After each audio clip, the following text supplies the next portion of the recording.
Al recibir la distinción con la que su libre academia me ha honrado tan generosamente, mi gratitud ha sido profunda, particularmente cuando considero hasta qué punto esta recompensa ha superado mis méritos personales. Todo hombre, y con más razón, todo artista, desea ser reconocido. Yo también. Pero no he podido conocer su decisión sin compararla con lo que realmente soy. Un hombre casi joven, rico solo en sus dudas y con su obra aún en proceso, acostumbrado a vivir en la soledad del trabajo o en los retiros de la amistad. ¿Cómo no habría de sentir una especie de pánico al escuchar el decreto que lo transporta de repente, solo y reducido a sí mismo, al centro de una luz deslumbrante? ¿Y con qué sentimientos podría aceptar este honor, en un momento en el que otros escritores en Europa, entre ellos los más grandes, están condenados al silencio, e incluso en un momento en que el país de su nacimiento está atravesando una miseria interminable? Sentí ese impacto y la agitación interna. Para recuperar la paz, he tenido, en resumen, que hacer las paces con una fortuna demasiado generosa. Y como no puedo estar a la altura de ella simplemente descansando en mis logros, no he encontrado nada que me sustente, salvo lo que me ha sostenido a lo largo de toda mi vida, incluso en las circunstancias más adversas: la idea que tengo de mi arte y del papel del escritor. Permítanme contarles, en un espíritu de gratitud y amistad, tan simplemente como pueda, cuál es esta idea.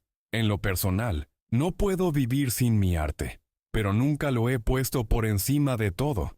Si por otro lado lo necesito, es porque no puede separarse de mis semejantes, y me permite vivir tal como soy, al mismo nivel que ellos. Es un medio para conmover al mayor número de personas, ofreciéndoles una imagen privilegiada de las alegrías y sufrimientos comunes. Obliga al artista a no mantenerse apartado. Lo somete a la verdad más humilde y más universal. Y a menudo, quien ha elegido el destino de ser artista porque se sentía diferente, pronto se da cuenta de que no puede mantener ni su arte ni su diferencia a menos que acepte que es como los demás. El artista se forja a sí mismo en relación con los otros, en un punto intermedio entre la belleza de la que no puede prescindir y la comunidad de la que no puede separarse. Es por eso que los verdaderos artistas no desprecian nada. Están obligados a comprender en lugar de juzgar.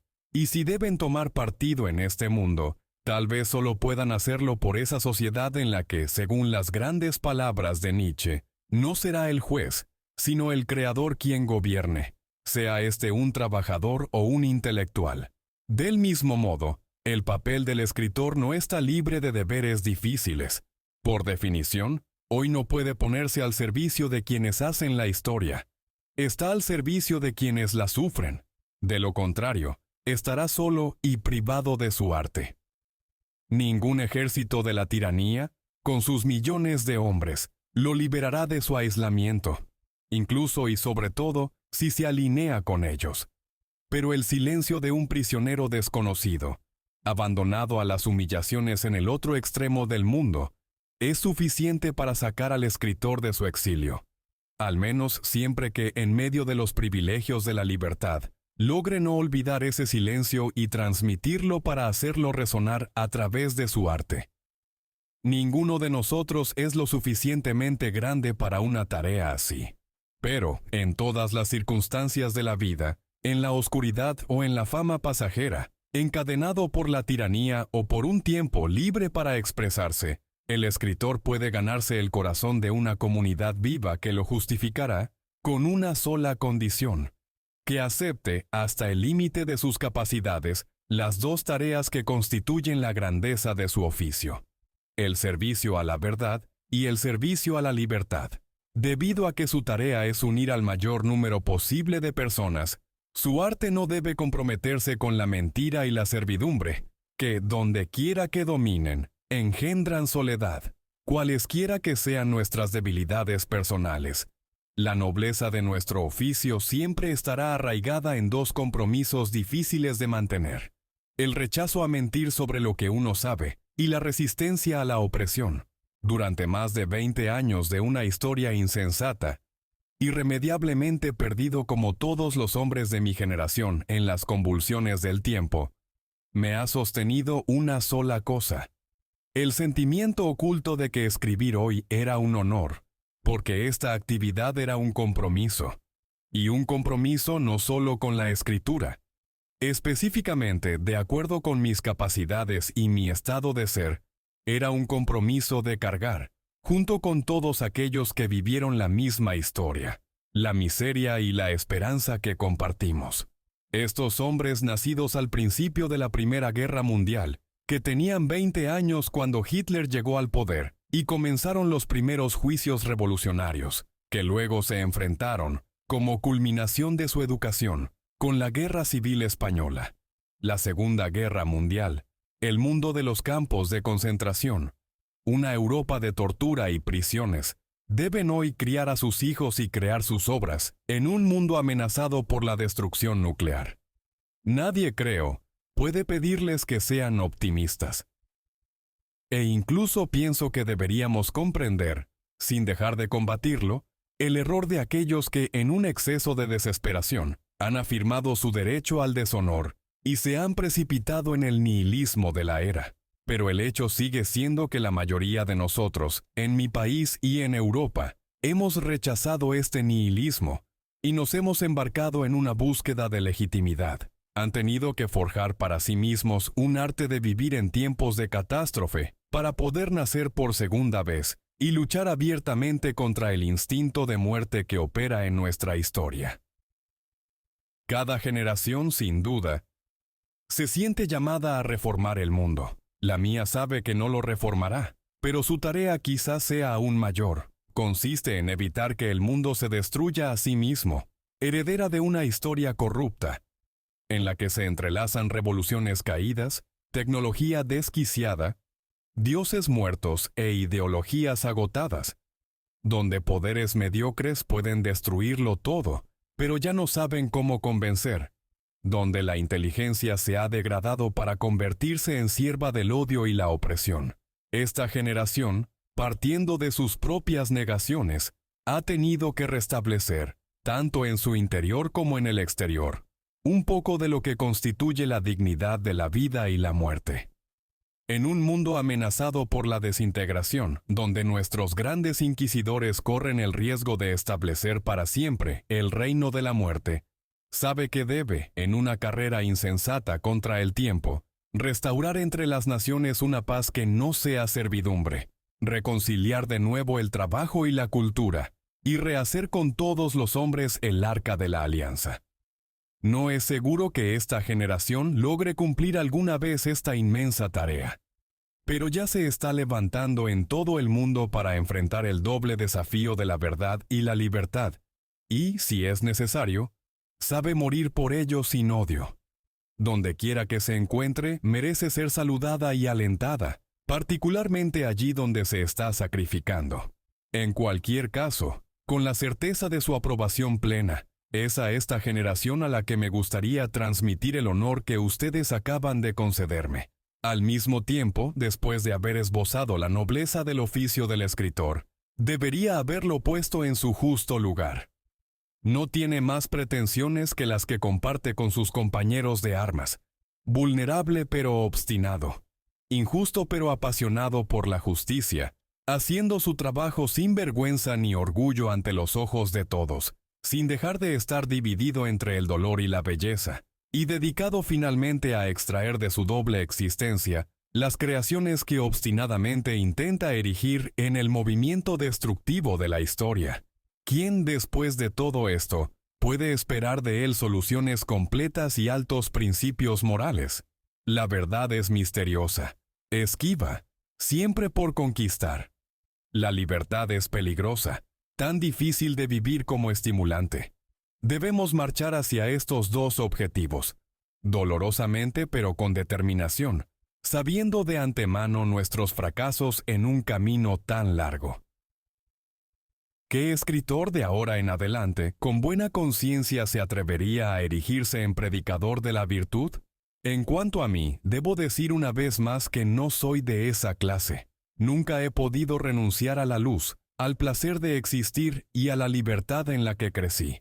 Pero aunque esta nostalgia explica muchos de mis errores y defectos, sin duda me ha ayudado a comprender mejor mi oficio, y me sigue ayudando a apoyar sin titubeos a todos esos hombres silenciosos que solo mantienen la vida que les ha sido impuesta en el mundo, a través del recuerdo del retorno de una breve y libre felicidad. Así, reducido a lo que realmente soy, a mis límites y deudas, así como a mi difícil credo, me siento más libre al concluir, para comentar la magnitud y generosidad del honor que ustedes acaban de concederme, más libre también para decirles que lo recibiría como un homenaje rendido a todos aquellos que, compartiendo la misma lucha, no han recibido ningún privilegio, sino que, por el contrario, han conocido la miseria y la persecución. Solo me queda agradecerles desde lo más profundo de mi corazón, y hacer ante ustedes públicamente y como muestra personal de mi gratitud, la misma y antigua promesa de fidelidad que todo verdadero artista se repite en silencio cada día. Albert Camus fue un filósofo, escritor y periodista francés, nacido en Mondovì, Argelia, en una familia humilde. Perdió a su padre durante la Primera Guerra Mundial y fue criado por su madre en condiciones de pobreza. Estudió filosofía en Argel, y aunque inicialmente cercano al Partido Comunista, terminó distanciándose debido a sus diferencias ideológicas. Durante la Segunda Guerra Mundial, se unió a la resistencia francesa contra la ocupación nazi, y trabajó como editor en el periódico clandestino Combat. Camus es reconocido como uno de los principales exponentes del existencialismo, aunque prefería identificarse con el absurdismo. Su filosofía gira en torno al concepto del absurdo, la contradicción entre la búsqueda humana de significado en un universo indiferente. Según Camus, la vida no tiene un sentido intrínseco, pero esto no debe llevar al nihilismo o la desesperación. En lugar de rendirse ante la falta de sentido, proponía la rebelión, una postura que implica aceptar la absurdidad de la existencia y seguir buscando valor en la vida. Para él, la lucha por vivir y actuar con integridad y compasión era la única respuesta digna ante el absurdo. Su primera novela importante, El extranjero, es una obra clave de la literatura del siglo XX y un ejemplo del pensamiento absurdo. En ella, Meursault, el protagonista, muestra una indiferencia hacia la sociedad y sus valores, lo que finalmente lo lleva a ser condenado más por su falta de emociones que por el asesinato que comete. La novela explora la alienación del individuo moderno y la arbitrariedad del sistema social y judicial. En su ensayo filosófico El mito de Sísifo, Camus emplea el mito griego de Sísifo, condenado a empujar una roca eternamente cuesta arriba, solo para verla caer de nuevo como metáfora de la condición humana. Según Camus, la vida es similar a esa tarea repetitiva e inútil. Sin embargo, concluye que debemos imaginar a Sísifo feliz, pues al reconocer el absurdo de su tarea y elegir seguir adelante, Sísifo logra darle un significado propio a su existencia, convirtiéndose en una figura de resistencia y dignidad ante la adversidad. La peste es otra de sus obras clave, en la que una ciudad argelina es azotada por una plaga. La novela es una metáfora de la resistencia humana frente a la opresión y la muerte. Camus muestra cómo las respuestas de los personajes ante la crisis reflejan diversas formas de abordar el sufrimiento, el sacrificio y la solidaridad. Aunque la plaga es inescapable, los personajes encuentran sentido en la lucha compartida por sobrevivir y aliviar el dolor ajeno. Esta obra también se ha leído como una alegoría de la ocupación nazi en Francia y la lucha contra el totalitarismo. En El hombre rebelde, Camus explora la historia de la rebelión humana, argumentando que la protesta es una respuesta inevitable al absurdo, pero que debe estar contenida dentro de ciertos límites éticos para evitar caer en el fanatismo o la destrucción sin sentido. Criticó tanto el comunismo como el fascismo, destacando la importancia de la libertad individual y la moralidad. En 1957, Camus recibió el Premio Nobel de Literatura por su importante producción literaria, que con una lucidez sincera ilumina los problemas de la conciencia humana en nuestros tiempos. Este reconocimiento consolidó su lugar como una de las figuras literarias y filosóficas más influyentes del siglo XX. Su obra se destaca por su estilo claro y directo, así como por su profunda reflexión sobre la condición humana. El legado de Camus reside en su capacidad para abordar los dilemas existenciales de su época, y sus reflexiones sobre el absurdo, la libertad y la rebelión continúan resonando en la actualidad. A diferencia de otros existencialistas como Jean-Paul Sartre, Camus mantenía que, aunque el mundo carezca de sentido, la vida aún merece ser vivida plenamente, con un compromiso ético hacia los demás y hacia uno mismo. Su vida fue trágicamente corta, ya que falleció en un accidente de coche en 1960 a los 46 años. No obstante, su obra y pensamiento han dejado una huella duradera en la filosofía y la literatura modernas, y sus ideas siguen siendo objeto de estudio y admiración. Camus desafió a sus lectores a enfrentar el absurdo de la vida sin rendirse a la desesperación, abogando por una postura de constante rebelión y solidaridad. No olvides suscribirte a nuestro canal y compartir esta recomendación. Juntos formamos una comunidad de lectores unidos por la magia de la lectura y la aventura de descubrir nuevas historias. Gracias.